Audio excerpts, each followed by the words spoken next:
প্রাচীন ঐতিহ্য মেনে পালিত হলো মাহেশের জগন্নাথ দেবের স্নান যাত্রা উৎসব। 630 বছরের প্রাচীন এই উৎসব দেখতে ভিড় করেন প্রচুর ভক্তরা।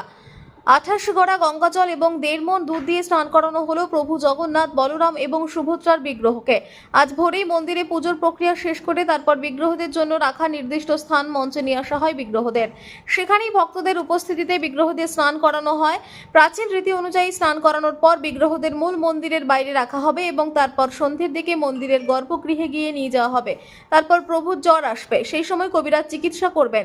এই সময় মন্দিরের দরজা বন্ধ থাকে ভক্তদের জন্য। তারপর 14 দিন পর মন্দিরের দরজা খুলে শুরু হয় নবযৌবন উৎসব। তারপরেই দুদিন পর অর্থাৎ আগামী 16 জুলাই অনুষ্ঠিত হবে রথযাত্রা উৎসব। আজকের দিনে প্রভুর এই স্নানযাত্রা উৎসব দেখতে পেয়ে খুশি ভক্তরা। জগন্নাথ দেবের আজকে স্নানযাত্রা। ভগবানের কথাতেই তো উল্লেখ আছে যে রইব মায়েসে তোমার সকাশে আমি যে জগৎপতি, মায়েসেতে স্নানে উড়িষ্যায় ভোজনে রবে চিরদিন খ্যাতি। আমরা সকাল 8:55 মহাপ্রভুর মহাঅভিষেক স্নানে আমরা ব্রতী হয়েছি। 108 কলসের দ্রব্য দ্বারা আমরা স্নান পর্ব সমাধা করেছি।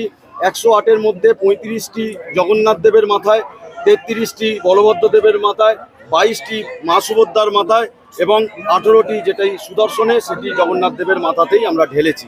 তারপরে সকাল 10:15 থেকে আমরা 28 গড়া গঙ্গাজল এবং 2 মণ দুধ দিয়ে ওনাকে স্নান পর্ব সমাধা করলাম। অগণিত ভক্তদের ঢল নেমেছে, কারণ এই জগন্নাথ দেবের স্নানযাত্রা সব থেকে বিখ্যাত। এই 630 বছরের মূর্তি তো আর কোথাও নেই।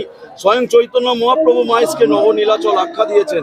রামকৃষ্ণ ঠাকুর থেকে শুরু করে মা শারদা, ভক্তকবি গিরিশচন্দ্র থেকে শুরু করে রবীন্দ্রনাথ ঠাকুর এই মূর্তিকে পুজো করেছেন, স্পর্শ করেছেন। এত অবতারের পদধূলিতে ধন্য এই শ্রীপাদ মায়েশ আজ তীর্থভূমিতে পরিগণিত হয়েছে। আমরা নীলকণ্ঠ পাখি দেখতে পাই এই স্নানযাত্রার ইতিহাসের সাথে। নীলকণ্ঠ পাখি উড়ে এসে বসে যখন আমাদের স্নান শুরু হয়, তারপরে আর নীলকণ্ঠ পাখিকে দেখতে পাই না। আমরা ধরে নিই সেই নীলকণ্ঠ পাখি চলে গেছে নীলাচলের পথে। আজকের পর প্রভু জ্বর আসবে।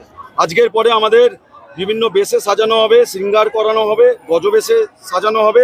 রাত্রি 9টার সময় আবার স্নানবেদী থেকে নিয়ে গিয়ে আমরা প্রভুকে গর্ভগৃহে আরোহণ করাবো।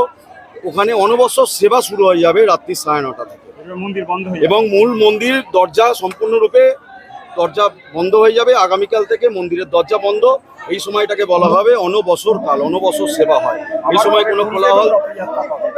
মন্দির খুলবে আবার শুক্লা অমাবস্যা তিথিতে।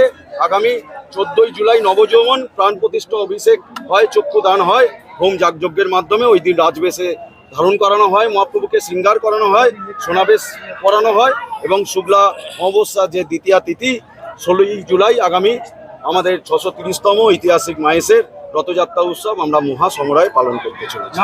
আমি পিয়াল কৃষ্ণ অধিকারী, সম্পাদক মায়েশ জগন্নাথ মন্দির।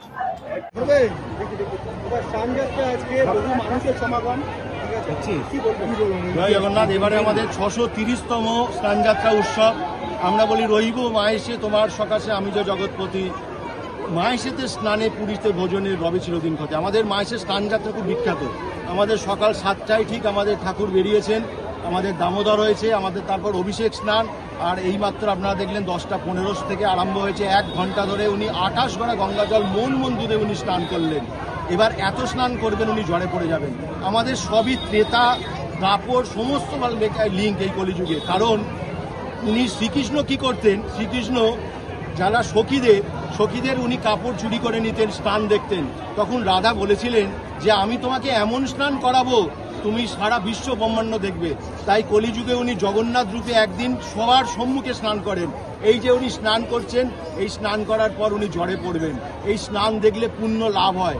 এই পর আমাদের কাল থেকে মন্দির বন্ধ। আমরা বলি অনাবসর, কেউ জোরে চিৎকার করবে না, চেঁচামেচি করবে না, কোনো কাঁসর ঘণ্টা বাজবে না। এই সময় একদম রুদ্র দ্বারে ওনার অঙ্গরাগ হবে। প্রথম যে আমাদের রং হয় সেটা সমস্ত ভেষজ রং। তাই বিচির আটা থেকে আটা, কাজল লতা থেকে কালি, শঙ্খ ঘষে সাদা রং, হলুদ ঘষে হলদে রং, এইসব রং দিয়ে অঙ্গরাগ করার পর তারপর প্রথম যেদিন দরজা খুলবে সেদিন হচ্ছে নবযৌবন। পুরীতে হয় নবকলেবর, আমাদের এই নবযৌবন। এটা মায়েশের একটু বিখ্যাত। আজকে এই শুভ স্নানযাত্রা উৎসব। সবাই আসুন, জগন্নাথ দেবকে দর্শন করুন, জগন্নাথ দেবের কৃপা লাভ করুন। কোন বেশি আজকে স্নান হয়েছে? আজকে আমাদের প্রথম আমাদের অভিষেক স্নান হয়েছে। তারপর আমাদের এই স্নানযাত্রা মেন যে পুণ্য স্নান, এটা আমাদের 10:15 থেকে আরম্ভ হলো। আমাদের 1 ঘন্টা ধরে উনি 28 গড়া গঙ্গাজল আর 28 ভরা দুধ দিয়ে উনি স্নান করলেন। তারপরে স্নানের পর ওনার গজবেশ ধারণ হবে। কারণ জগন্নাথদেব পঞ্চব্রহ্ম, যখন উনি রথে থাকেন তখন উনি সূর্য, যখন উনি স্নান বেদিতে থাকেন তখন উনি গণেশ, সেই জন্য ওনাকে গজবেশ ধারণ করানো হয়। যখন উনি ভোজন করেন তখন উনি রুদ্র, আবার যখন উনি বেদিতে থাকেন তখন উনি হচ্ছেন মা শক্তি, আর যখন উনি শুয়ে থাকেন বিশ্রাম করেন তখন উনি বিষ্ণু। সেই জন্য উনি পরম ব্রহ্ম, উনি নিরাকার পরম ব্রহ্ম। সেই জগন্নাথ দেবকে আজকে স্নান করানো হবে। রথযাত্রা কবে? রথযাত্রা হচ্ছে 16ই জুলাই, আর উল্টো রথ হচ্ছে 24শে জুলাই। আর প্রথম মন্দিরের দরজা খুলবে হচ্ছে নবযৌবন উৎসব, সেটা হচ্ছে 14ই জুলাই আর 15ই জুলাই। আপনার নামটা একটু বলবেন? আমি তমাল কৃষ্ণ অধিকারী, সেবায়ত মায়ের জগন্নাথ মন্দির।